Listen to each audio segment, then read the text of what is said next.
हाय दोस्तों, student life में एक चीज बहुत ज्यादा मैटर करती है और वो है टाइम, है ना। लेकिन जैसे जैसे हम स्टूडेंट लाइफ में आगे बढ़ते हुए चलते हैं, मैं अपनी भी अगर एग्जांपल लूं, अब अगर मैं भी पीछे टाइम में जाऊं तो एक वो जो चीज है जो हमें बार बार परेशान करती है वो है प्रोक्रेस्टिनेट।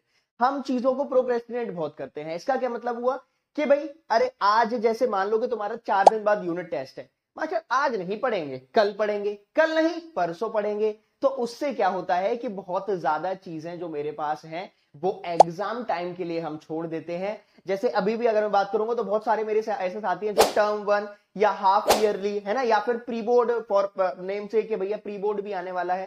तो लोग क्या कर रहे हैं, ऐसा नहीं है कि भाई डेली डेली आप स्मार्ट स्टडी करके 2 घंटे 3 घंटे 2 घंटे 3 घंटे निकाल के पढ़ाई करो। और आप लोग क्या करते हो, आप लोग हर चीज प्रोक्रेस्टिनेट करके कि मास्टर एग्जाम से 1 दिन पहले पढ़ेंगे, 2 दिन पहले पढ़ेंगे।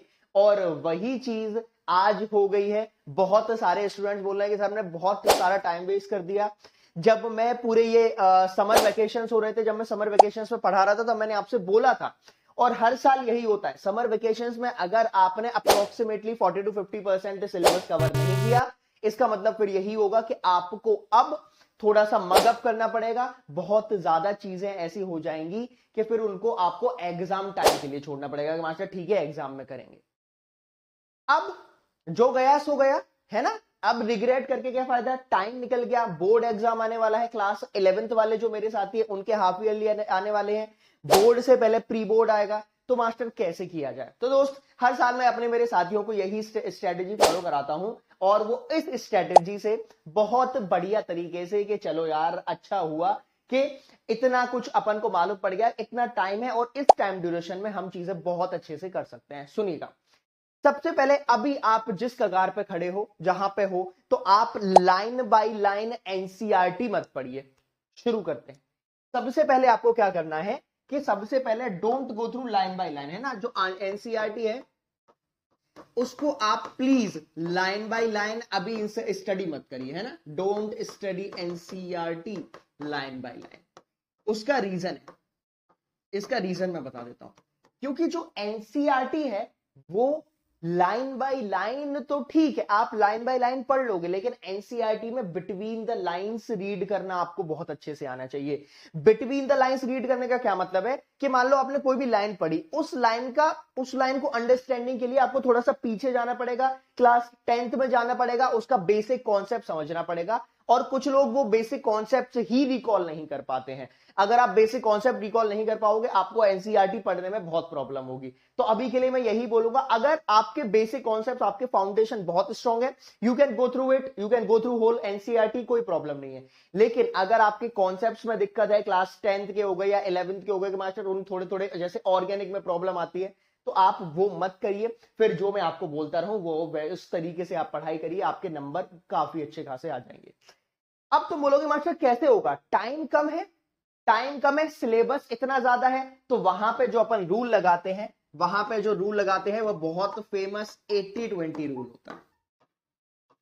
80-20 रूल होता है। ये 80-20 रूल क्या होता है कि जो हमारी कंट्री की या फिर ऑल ओवर वर्ल्ड की अगर मैं बात करूं, तो जो हमारी 80% वेल्थ है ना, 80% जो पैसा है वो 20% लोगों के पास है। समझ आया। ये भाई ऑब्वियसली ये जो डिफरेंस है इसी को कम करना है। पर 80% of wealth owns 20% of people, है ना। 20% पीपल के पास 80% वेल्थ है। सेम चीज आपको यही करनी है। आपके कुछ चैप्टर्स ऐसे हैं जो 80% कवर होते हैं, मतलब कुछ कुछ ऐसे ऐसे चैप्टर्स हैं जो मैक्सिमम मार्क्स कैरी करते हैं।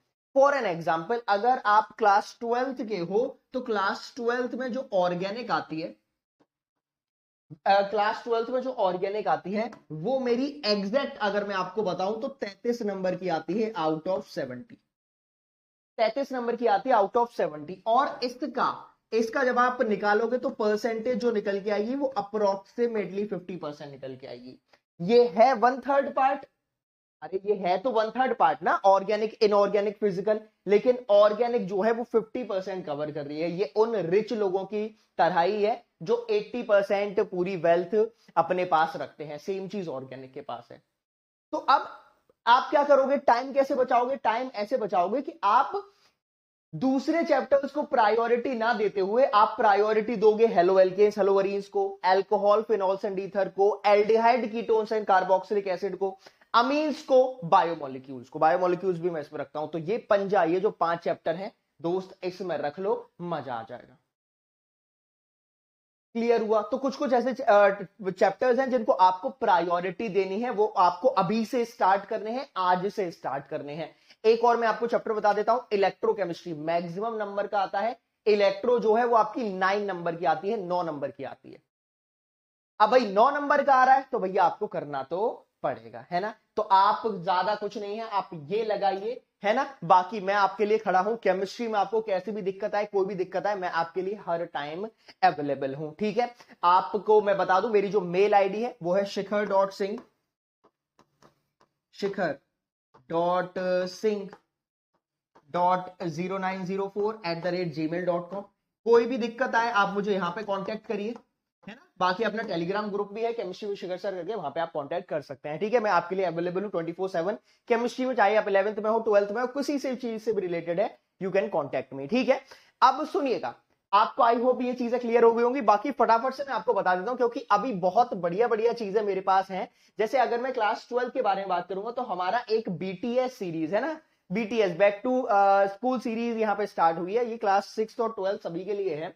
तो यहां पे हम लोग क्या करते हैं कि पूरा पूरा चैप्टर क्विक रिवीजन की फॉर्म में कराएंगे और उसके बाद एमसीक्यूज कराएंगे, और एमसीक्यू में जो टॉप करेगा उसको 500 रुपीज का अमेजॉन वाउचर अनअकैडमी की तरफ से मिलेगा, ठीक है। ये सीरीज पहले ही स्टार्ट हो चुकी है, अभी ही जाके एनरोल कर लो, डिस्क्रिप्शन में लिंक है, अनअकैडमी ऐप डाउनलोड कर लो, और शिखर सिंह मेरे को जाके अनअकैडमी ऐप पे फॉलो कर लो, और मेरे साथ साथ सारी क्लासेस क्लास 6 to 12 तक आपको मिलता हुआ चलेगा, है ना। बाकी ये स्कॉलरशिप टेस्ट आपका चल ही रहा है ना, स्कॉलरशिप टेस्ट आपके चल रहे हैं, डिस्क्रिप्शन में लिंक है, इसमें भी आपको मेजर वाउचर्स मिलते हैं up to 5000 again for classes 6 to 12। ये आपका रहेगा 1 से 31 जुलाई, तो 10 दिन बचे हुए हैं, जल्दी से इसका यूज कर लीजिएगा।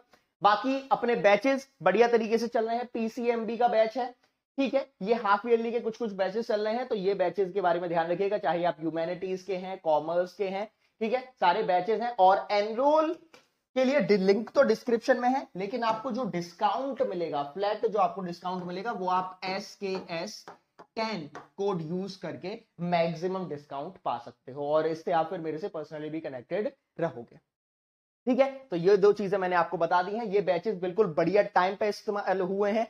टर्म 1 है ना, जो हमारा टर्म 1 स्टार्ट होने वाला है, टर्म 1 से ही ये आपके बैचेस अफिलिएटेड है। तो आपको टर्म 1 में प्रॉब्लम है दोस्त, यहां पे जितने भी बैचेस हैं, जिसमें भी हो आप, कॉमर्स, ह्यूमैनिटीज, पीसीएमबी या पीसीएमबीई, सब आपके लिए यहां पे अवेलेबल है, ठीक है। कोड ध्यान रखिएगा SKS10। और ठीक है, और मैं आपको एक चीज और बता दूं, यहां तक सभी को क्लियर हो गया? यहां तक क्लियर है? आ जाइए, ठीक है। इसी के साथ अपन बस आज की कहानी करते हैं खत्म। और ये चीज आपके क्लास 11th के लिए भी है, ध्यान रखिएगा, है ना। ये मैंने आपको बताया ना, क्लास 11th और 12th दोनों के लिए है, तो ध्यान रखिए, ठीक है। क्लास 11th का भी मेरा पीसीएमबी बैच और ह्यूमैनिटीज कॉमर्स बैच अपना अवेलेबल है।